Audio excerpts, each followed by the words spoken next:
Bonjour à toutes et à tous et bienvenue au Cryptos Technical Briefing. Chers amis, bienvenue, je suis ravi de vous retrouver. J'espère que vous avez passé un bon week-end de Pentecôte, un week-end de Pentecôte qui a vu la conclusion d'une semaine qui finalement s'est révélée être décisive. Oui, finalement, à force de répéter chaque semaine que les semaines sont décisives, ça allait bien fonctionner une fois. Bon, bref, il en faut peu pour être heureux, vraiment très peu pour être heureux, il faut se satisfaire du nécessaire. Et oui, chers amis, les marchés boursiers sont en train de se satisfaire du minimum légal. Alors, nouveau record historique du marché action mondial. Nouveau record historique des plus grands indices boursiers américains.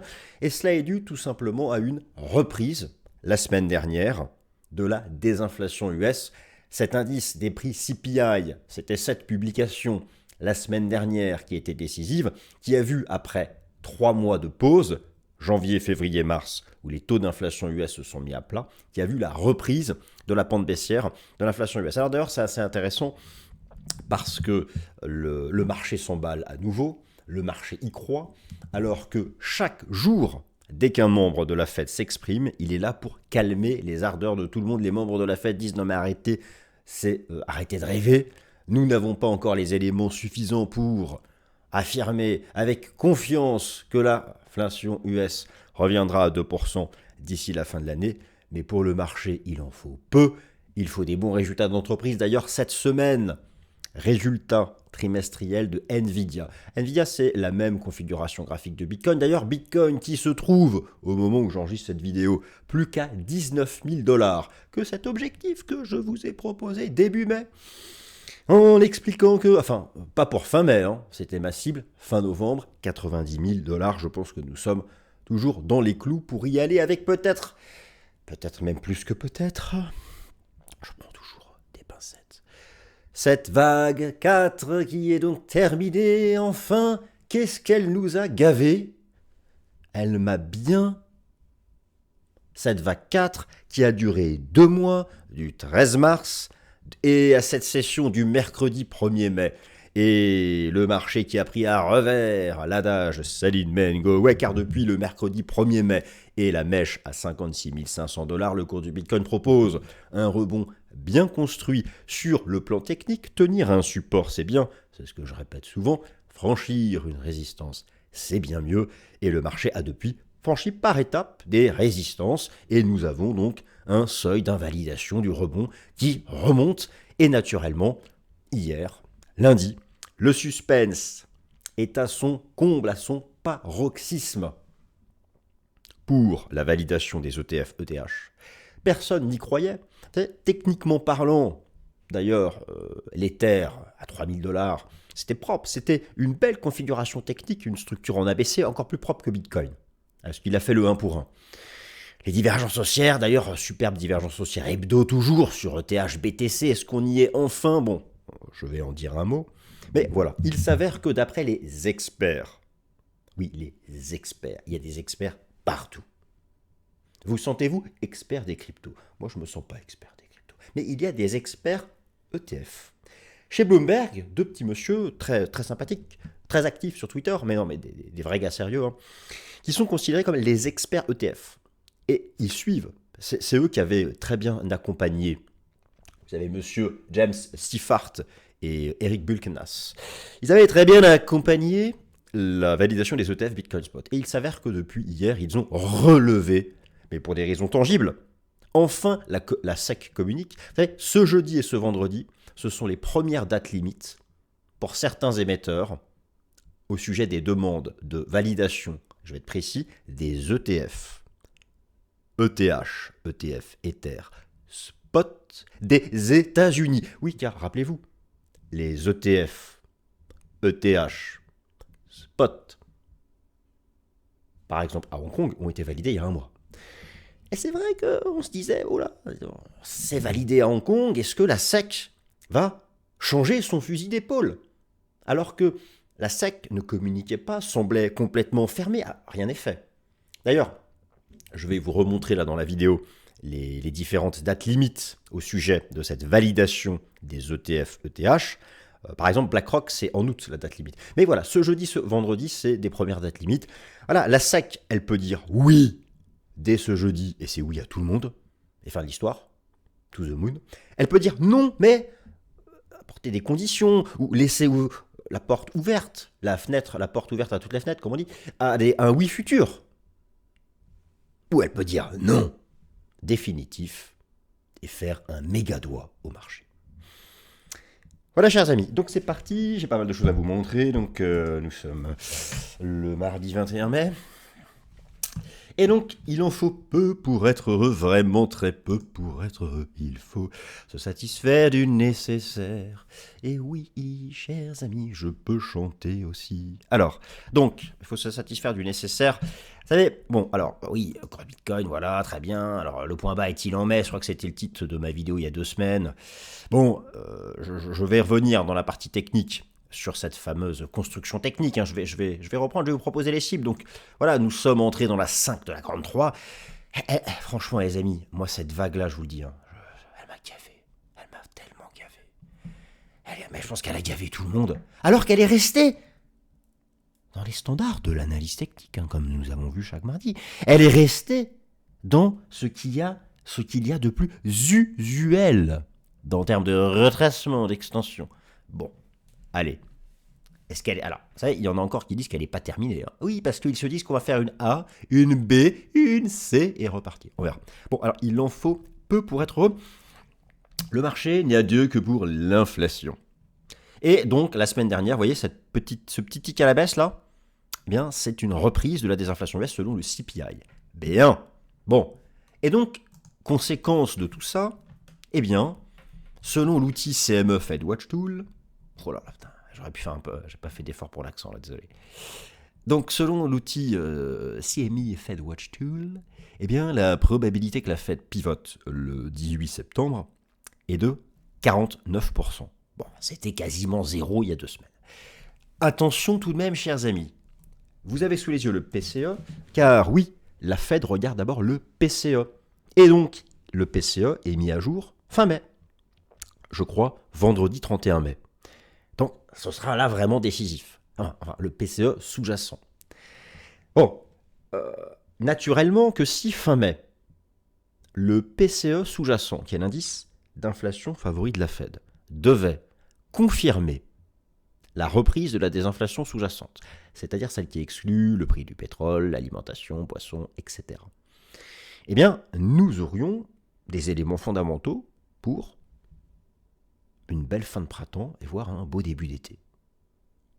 Et donc, forcément, à ce moment-là, cette cible des 90 000 $ que j'avais fixée par prudence, excès de prudence à fin novembre, serait à rallier avant. Donc, mais encore une fois, tous les jours, la Réserve fédérale elle est dirigée par ce qu'on appelle un comité de politique monétaire. Dans ce comité de politique monétaire, vous avez 12 messieurs, dames. Et chacun vote. Et surtout, ils parlent beaucoup. Ils parlent. Ils blablatent comme moi. Et ils disent toujours la même chose, comme moi. Inflation à 2%, la confiance en les pressions inflationnistes. Bon, là, en gros, tous les jours, ils disent, pour nous, rien n'a changé. On n'a pas confiance. Mais le marché, lui, a retrouvé la confiance. Parce que le marché a flippé. Il a flippé de quoi, le marché? Il a flippé que cette mise en pause de la désinflation sous-jacente soit le point de départ d'une seconde vague. Et donc là, forcément, ça repart au sud. C'est mieux que... Le sud, pour l'inflation, on veut du sud. Et pour les cryptos, on veut du nord. Alors, marché action mondial, nouveau record historique. Effectivement, alors pour cela, je vous invite à suivre sur TradingView, vous avez un ETF dont le code est ACWI pour les actions mondiales. Et vous avez, vous connaissez la corrélation entre le marché action et le cours des crypto-monnaies, sachant que marché action et cours des crypto-monnaies font partie des actifs dits risqués. D'ailleurs, cette semaine, vous avez les résultats trimestriels de Nvidia, et la configuration graphique de Nvidia est très proche de celle du BTC, et donc Nvidia qui est revenu au contact de son record historique. Autant vous dire que si vous avez un breakout haussier mercredi. Alors, c'est mercredi soir après la clôture, les résultats. Donc, c'est jeudi. Effectivement, de toute façon, pour que Bitcoin qui est remonté au contact de son record historique, d'accord. Donc, pour qu'il vraiment réalise un breakout de son ATH et puisse réaliser, ici, je vais vous reproposer tout à l'heure les cibles théoriques, parce que lorsque nous sommes en price discovery, enfin en découverte de prix, mais c'est tellement moche découverte de prix que je préfère dire price discovery, quand nous sommes dans un marché qui n'a pas d'historique, parce que nous sommes sur de recases, il faut des objectifs théoriques. Pour ça, on utilise les extensions de Thibault. Donc moi, ici, j'ai mes cibles d'extension. Maintenant, pour moi, elles seront faites cette année. La question que tout le monde se pose, c'est est-ce que cette 4 est finie? Si elle est finie, on est déjà dans la 5 de la 3, donc on va breaker. Par contre, voilà, la 4 peut être encore en construction. Vous savez que, regardez par exemple la vague 2. On avait A, B, C. Donc s'oppose potentiellement ici, on a fait la A, la B, il manque encore une C. Et alors là, si on y revient, c'est opportunité, et repartir. Ou sinon, le marché a déjà fait son ABC ici, dans cette vague vague 4 qui d'ailleurs a pris la forme d'un wedge et qui a retracé, comme je vous l'avais montré, les ratios usuels 38,2-50% de la précédente, la 3. Donc c'est complètement... Tout est archi classique, donc on veut y croire. Bon, là, je me suis emballé parce que j'ai pas respecté mon plan. Donc oui, surveillez mercredi les résultats d'NVIDIA. Et donc oui, je vous disais, le marché action mondial a fait un nouveau record historique. Vous voyez, tout simplement, pas compliqué. L'analyse technique, on trace des traits et des traits horizontaux, verticaux, on met des petites couleurs, et donc, voilà. Et donc, lorsque le marché réalise un breakout dans le sens de la tendance haussière, c'est un signal de continuation, comme ce fut le cas ici. Le choc du Covid, on remonte, on tergiverse, on breakout, on bourre. Le choc de l'inflation, de la guerre, de la Troisième Guerre mondiale, etc., on remonte, on tergiverse, on breakout, et donc on se dit que c'est un beau signal de continuation. Et forcément, si c'est un signal de continuation sur le marché action mondial, voilà qui peut servir les intérêts de nos crypto-monnaies. Bon, pour le S&P 500, je ne vous refais pas tout le tralala parce que je l'ai déjà fait 1000 fois, mais je vais le refaire. Mais c'est comme Bitcoin, en fait, nous serions dans la 5 de la 3. La 5 de la 3. Alors, il y a bien sûr pas que les US.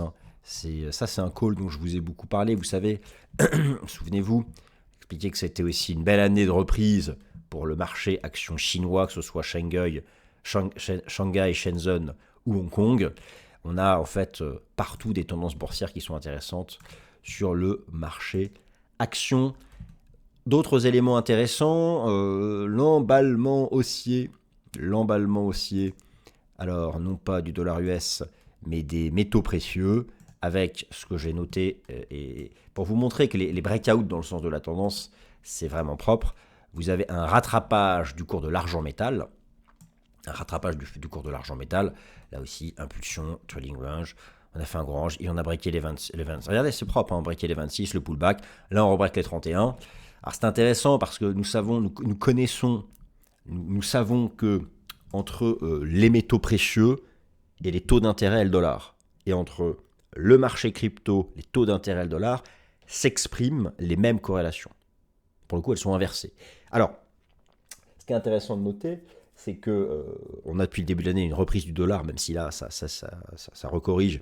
Et enfin, avec la reprise de la désinflation, les taux d'intérêt US du marché ont cessé de monter, corrige à court terme. Attention, les taux d'intérêt US du marché n'ont pas encore cassé de support majeur. Donc il faut rester prudent. J'insiste, là je parle des fondamentaux de la finance traditionnelle. Tant que le 10 ans US n'a pas cassé de support majeur, il faut rester prudent. Mais justement, là, on est proche de ce niveau, et pour ça, il faut une donnée fondamentale. Et nous pouvons rêver en fin de mois à un indice d'inflation PCE qui lui aussi reprenne sa pente baissière, et là, clairement, on aurait enfin un signal sur les taux. Bon, tout ça pour dire que, voilà, c'est intéressant de voir que l'or, lui, a fait son breakout, le record historique, et il est parti. L'argent, maintenant, se met à rattraper son retard, et pourquoi pas Bitcoin suivre dans la foulée, sachant que ce sont des marchés qui sont soumis aux mêmes corrélations inversées. Il y a donc des éléments comme ça, des choses qui sont intéressantes. Oui, les taux d'intérêt du marché, Alors, il y a du mieux, le 10 ans américain, c'est le benchmark. Alors, moi, vous connaissez mon scénario de fond sur le 10 ans américain. Ça, on a eu la structure en 5 temps classique. Nous sommes dans une correction en ABC classique. Très bien. L'analyse technique, c'est la combinaison des facteurs techniques. Et je peux notamment, et je le fais souvent, combiner chartisme, analyse héliotiste et système Ishimoku.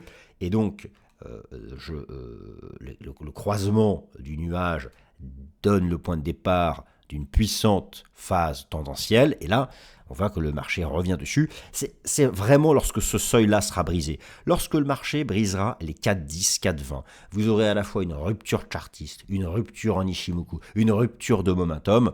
Et là, il faut pour ça, pour briser ce niveau-là sur le 10 ans américain, il faut une nouvelle fondamentale, soit une forte hausse du chômage US, soit une confirmation par lui, de lui, donc du PCE qui confirme le CPI, et dans ce cas, on aura un breakout de ça, et je vous garantis que le jour où vous avez un breakout de ça, les alts vont enfin se réveiller, car oui, ça c'est la question que tout le monde me pose tous les jours. Quand est-ce que les alts... Alors, il y a déjà des alts qui font des nouveaux records historiques, ok, très bien, il y a plein de thématiques, ok.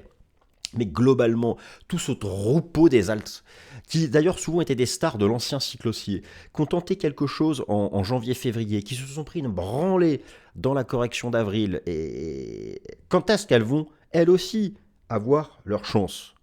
Eh bien, la réponse, ce sont les taux d'intérêt. Alors certes, on ne demande pas de retrouver les taux d'intérêt du monde d'avant, ce qui ne sera pas le cas avant 2030 minimum, mais quelque chose de davantage neutre. Et il s'avère que en analyse de politique monétaire, le taux d'intérêt qui est considéré comme neutre, c'est 2,5. Au-dessus, c'est politique monétaire restrictive. En dessous, c'est politique monétaire accommodante. Pour revenir sur des taux d'intérêt des banques centrales occidentales sur du 2,5-3, il faut que les courbes d'inflation reprennent leur tendance en direction des 2%. Et c'est là, à ce moment-là, que le troupeau des alts se réveillera. Et peut-être à ce moment-là que Bitcoin passera un peu le relais aux autres. Alors oui, donc le BTC, écoutez, le BTC, alors, le schéma de fond que vous connaissez par cœur, le schéma de fond que vous connaissez, voilà, qu'est-ce que je fais là? Le schéma de fond que vous connaissez par cœur, la vague 1, la vague 2, nous sommes donc dans la grande 3, nous avons fait la 1 de la 3, la 2 de la 3, la 3 de la 3, et donc moi je défends depuis longtemps que nous étions dans la 4 de la 3. C'est intéressant parce que cette 4 de la 3 a donc retracé, en utilisant c'est arrêté sur des ratios de Fibo complètement classiques, et ça repart. Première hypothèse, celle que je privilégie, c'est qu'elle est terminée, cette vague 4. J'avais notamment souligné le fait qu'il fallait dépasser des résistances, et en particulier le rôle du niveau des 50 sur le RSI s'est dépassé, en particulier de redépasser la moyenne mobile à 50 jours, et regardez comme c'est archi propre, le Disparity Index à la moyenne mobile à 50 jours, depuis qu'on est en bull run, à chaque fois qu'on repasse la ligne de zéro. Quand on repasse la ligne de zéro, c'est que le prix est au-dessus de sa moyenne mobile à 50 jours. Ça représente le DI 50, c'est l'écart relatif entre le prix et la MM50. Donc à chaque fois, c'était le redémarrage. La MM50, elle est en rose là, et là vous avez le DI 50. Et bon, là on a fait une épaule tête pour déverser, on a redépassé, et regardez, la semaine dernière, c'était archi propre. Il y a eu donc la bougie de sortie par le haut, et là même je me dis, c'est pas possible, comment ça se fait que ce soit aussi propre? On s'est accroché à la MM50, et voilà. Donc, moi, je vais être factuel là aussi, parce que il faut pas non plus, le marché a toujours raison, je reste bullish, et ce, tant que le marché tient un certain support, et j'utilise cette moyenne mobile à 50 jours, car repasser en dessous, c'est que nous avons eu ici, simplement, une étape dans la construction d'une 4 qui ne serait pas terminée. Ça, c'est pas le scénario que je privilégie. Donc moi, je reste bullish tant que le marché tient sa moyenne mobile à 50 jours. Ici, vous avez donc le décompte intraday. Donc si le marché se situe effectivement dans cette 5e vague de la grande 3, j'ai positionné ici les extensions de Fibo. La cible théorique de la 5 de la 3, ce sont des proportions. Alors ça peut être une proportion de la 1 reportée au bas de la 4, une proportion de la 3 reportée au bas de la 4, ou une proportion du bas de la 1 au top de la 3 au bas de la 4. Et ici se trouve l'intervalle où il y a le plus de probabilité que la 5 de la 3 se termine. Il se trouve entre 78 000 $ et 87 000 $. Le schéma de fond que moi j'envisage donc pour l'ensemble, le schéma de fond que j'envisage pour l'ensemble du cycle, c'est donc de faire la 5 de la 3. Ensuite, il y aura une grande 4, comme ici on a fait une grande 2. Et ensuite, derrière, une grande 5 pour terminer au fond, tout en haut du cycle haussier, quelque part autour du printemps 2025. Donc, à horizon 1 an. Donc voilà, on est encore dans les cordes de ce schéma. Nous sommes, encore dans les cordes de ce schéma. Le mouvement actuel, donc petit à petit, le marché a dépassé les résistances. La première invalidation de la hausse, c'était 60 800 $, ça a tenu, pour donc une vague 2 de la 5 de la grande 3. Nous sommes, et là c'est classique, la 3 est toujours la plus impulsive, donc là c'est intéressant, on a une 3. Donc nous serions là dans la 3 de la 5 de la 3, et son invalidation, c'est le sommet de la 1. Donc l'invalidation du rebond, c'est 65 500, 65 900 $. Voilà, donc si on utilise comme ça un système de stop suiveur, il faut accepter le mouvement des prix. Hein, voilà, c'est-à-dire que si le marché repasse sous les 65 500, 65 900 $, c'est qu'en fait, il continue de construire sa vague 4, qui pourrait être à ce moment-là une vraie 4, ou une sous-vague 4, mais beaucoup plus longue, qui prendrait cette forme-là. Voilà, ok. Alors, moi, ce que j'ai trouvé aussi intéressant, c'est dans toute cette période de pause de mars-avril, il n'y a quasiment pas eu d'outflow sur les ETF BTC. Quasiment pas eu en comparaison des inflows de début d'année. Donc ça allait dans le sens d'une phase de temporisation, dans le sens de la tendance haussière. Et ça, c'est vraiment donc une bonne chose. Et le halving a eu lieu il y a un mois. Je vous remonte ici le stock to flow model. Et nous sommes, comme je vous l'ai expliqué à plusieurs reprises, le vrai démarrage bullish, c'est quelque part entre 80 à 100 jours après le halving. Alors là, nous sommes que 30 jours après. Mais voilà, ça ressemble énormément, pour le moment, hein, à ce que le marché a proposé ici, donc en 2013, en 2016, ou encore ici en 2020. Donc ça suit son cours, là, en tenant compte uniquement des fondamentaux du Bitcoin et de son cycle monétaire. Alors pour ETF, la fin, le suspense est à son comble. Vous avez ici, je suis sur le compte Twitter de James Sifart, c'est un de ses experts ETF. Et vous avez ici les premières dates limites, en particulier pour l'ETF ETH de ARK Invest et de Vanek, 23 mai, 24 mai. Donc, jeudi, vendredi, la SEC va s'exprimer. Ça peut être un oui pour tout le monde, ça peut être un non pour ces deux-là, mais peut-être avec des explications, sachant que BlackRock, la date limite, c'est en août.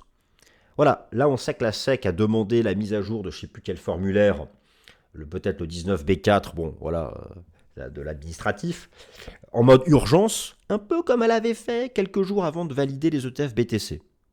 Mais voilà, ces deux experts-là ont relevé la probabilité que les ETF soient validés de 25% à 75% d'un coup. Donc c'est ça hier, c'est ça qui a permis de mettre cette espèce de bougie que TH nous a pas mis depuis je sais pas combien de temps, cette espèce de bougie complètement inespérée qui sort de nulle part. C'est cette bougie journalière sur ETH sur une marge, mais au final, nous sommes dans une construction technique qui reste celle aussi là d'une 4 de la grande 3 qui serait terminée, et donc dans une 5, la 5 de la grande 3 nous mène au contact ici du record historique pour ETH.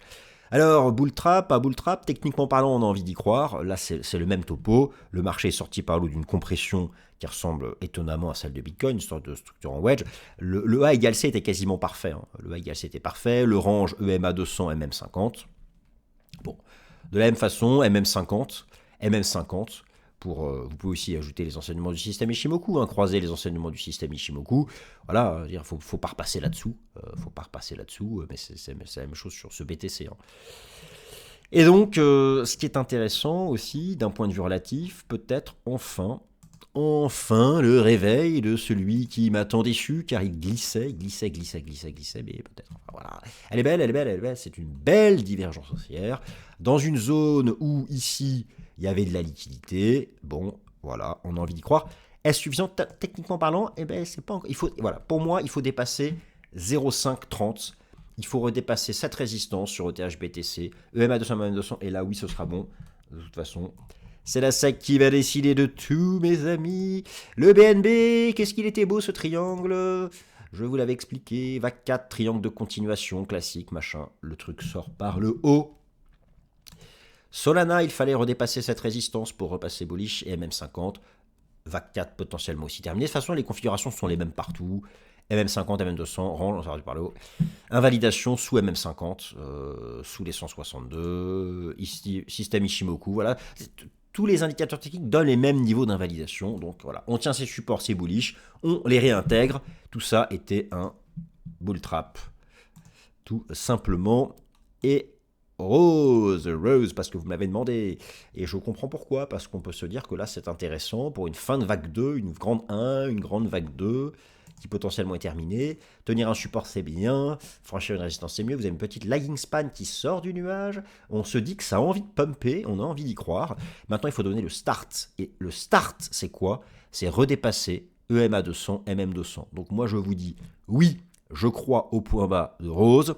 Si j'ai une cassure journalière de EMA 200 et MM 200 qui vient invalider cette cassure baissière. Si j'ai une cassure journalière haussière de ça, oui, on repump et on remonte ici tout en haut. Voilà, chers amis, ainsi s'achève le Cryptos Technical Briefing. Et maintenant, place à Gary Gensler de la SEC, le maître des clés, le maître des jeux, pardon. Je ne sais plus ce qu'on dit. Allez, salut!